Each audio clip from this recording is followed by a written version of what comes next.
Hello everyone. इसके पहले video में मैंने न्यूमेरिकल सॉल्व किया था, प्लास्टिक एनालिसिस। इस पे आपको शेप फैक्टर निकालना था।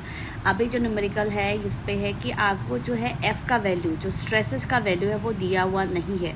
मोस्ट ऑफनली आपको यूनिवर्सिटी एग्जामिनेशन में ऐसे ही न्यूमेरिकल पूछते हैं जिसमें आपको एफ का या फिर स्ट्रेस का वैल्यू नहीं दिया रहता है।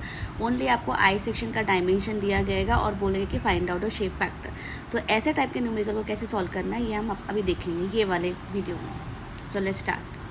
तो अभी हम स्टार्ट करते हैं न्यूमेरिकल में क्या होगा कि आपको डायरेक्टली बोला जाएगा कि आपको फाइंड आउट शेप फैक्टर को फाइंड आउट करना है। शेप फैक्टर का फॉर्मूला क्या होता है? M P upon M E. Okay, M E P मतलब stand for plastic moment, E stand for elastic moment. Okay, तो इसका फॉर्मूला क्या है? एम का फॉर्मूला होता है sigma Y into Z P divide by M E का formula है sigma Y into Z E. Sigma Y get cancel, तो बचता क्या है? Z P upon Z E. तो हमारा फॉर्मूला है शेप फैक्टर का निकालने का फॉर्मूला होता है Z P upon Z E. Okay, how you calculate Z P and Z E? Let's start. तो हमें क्या करना है? जेड का फॉर्मूला क्या है हमारा? जेड का फॉर्मूला होता है आई बाय वाई। ये फॉर्मूला है जेड ई का। तो आई निकालने का फॉर्मूला क्या है हमारा? B D cube by 12। ये जो पूरा जब सिमेट्रिकल आई सेक्शन दिया होता है ना, तो क्या करना है हमको? पूरा ये जो है एक रेक्टेंगल में से ये दो रेक्टेंगल माइनस कर देंगे तो आपको आई सेक्शन पूरा इसका मिल जाएगा, राइट। तो क्या करना होता है कि ये पूरा b इंटू डी, अब इसका b कितना है? 250 और d कितना है? 600 दिया है। तो ये b 250 600, तो ये पूरा हमारे पास रेक्टेंगल आ गया बी डी क्यूब बाई 12। ये रेक्टेंगल में से हमें ये दो रेक्टेंगल माइनस करेंगे तो हमें आई वैल्यू मिल जाएगी ये आई सेक्शन की, ठीक है। तो हमें क्या करना है? B D cube by 12। तो बड़ा b जो है वो हमारा क्या है? 250, बट डी कितना है हमारा? 600। तो B D cube by 12 minus छोटा b। अभी वो इसका एक थोड़ा ट्रिकी है। अभी यार देखिए कि टोटल हमें कितना दिया है? टोटल हमें 250 दिया हुआ है। ओके, तो 250 में से अगर अपन 12 माइनस करते हैं तो कितना आता है आपके पास? वो आपके पास आता है 238। ओके, 250 में से 12 माइनस किया तो 238 आता है। तो 238 क्या है हमारा? ये पूरा डिस्टेंस है, जैसे ये डिस्टेंस और ये डिस्टेंस है हमारा 238।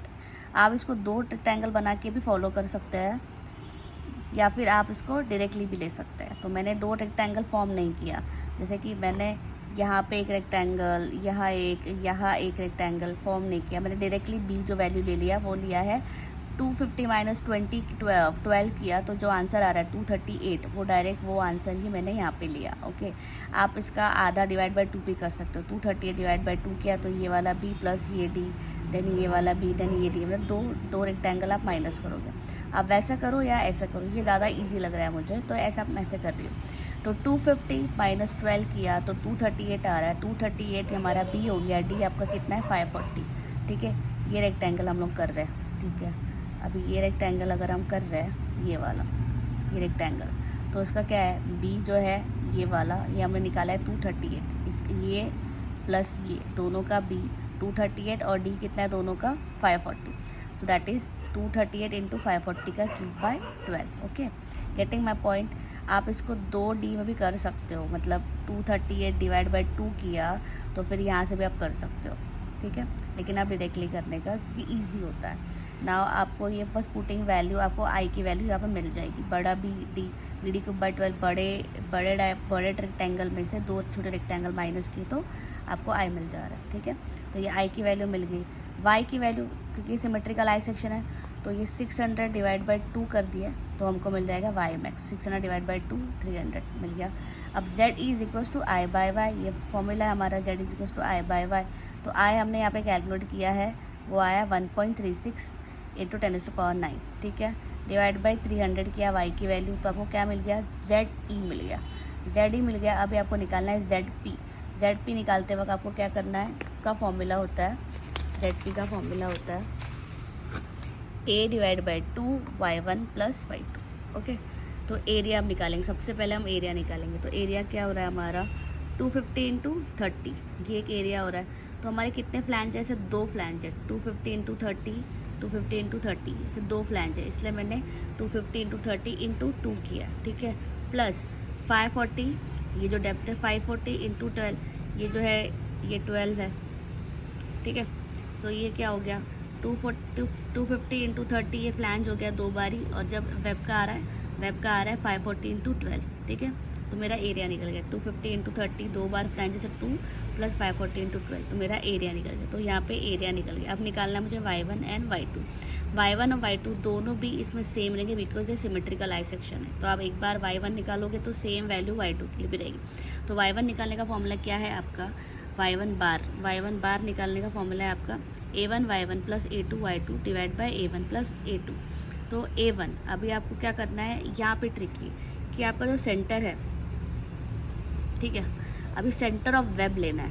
क्या है, ये जो आई सेक्शन है इसको वेब में से कट करना है, वेब में से कट करना है, ठीक है। तो मैंने ये वेब में से इसको कट किया, वेब में से कट किया तो क्या हो गया 540। ये वेब पूरा वेब का डेप्थ कितना है 540, बीच में से कट करने पे उसका क्या आ रहा है 270, 540 का हाफ 270। ये जो पूरा वेब है ये है 540, लेकिन मैंने वेब को बीच में से कट कर दिया है। तो ये मेरा डिस्टेंस कितना है, यहाँ से लेके यहाँ तक का डिस्टेंस, वहाँ से लेके यहाँ तक का डिस्टेंस मेरा 270 आ गया।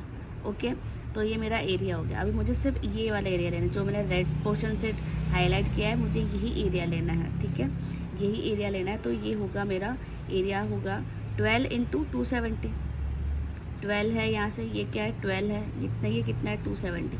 तो ये मेरा एरिया 12 इंटू 270 इंटू y1 क्या होगा मेरा, y1 बोला तो सेंटर से इसका हाफ, सेंटर से इसके हाफ का डिस्टेंस दैट इज़ मेरा y1। ये मैंने कैंसिल कर दिया, ये मैंने एडिशनल ड्रॉ कर दिया था, ठीक है। तो दिस इज़ y1 बोला तो यहाँ ये सेंटर से इसका हाफ का डिस्टेंस, तो कितना रहेगा, यहाँ से यहाँ तक कितना है 270, इसका आधा क्या होगा 135। तो ये मेरा वैल्यू आया 135। अब मेरे को ये मैंने ले लिया, अब मुझे जाना है फ्लैंज पे। फ्लैंज का एरिया क्या है 250 इंटू 30, 250 इंटू 30। इसका y2 कितना होगा, सेंटर से फ्लैंज का मिड, सेंटर से फ्लैंज का मिड, ये मेरा y2 है। तो y2 क्या होगा 270, यहाँ से यहाँ तक तो 270 है, इसका मिड लेना है। इसका मिड लेंगे तो 30 का आधा 15 है ना, तो 30 का आधा 15, 275 प्लस 15 किया तो 285 आता है। Getting my point. So y2 क्या होगा, सेंटर से फ्लैंज का मिड डिस्टेंस y2, और y1 सेंटर से वेब का मिड डिस्टेंस, तो ये हमारा y1 हो गया, ठीक है।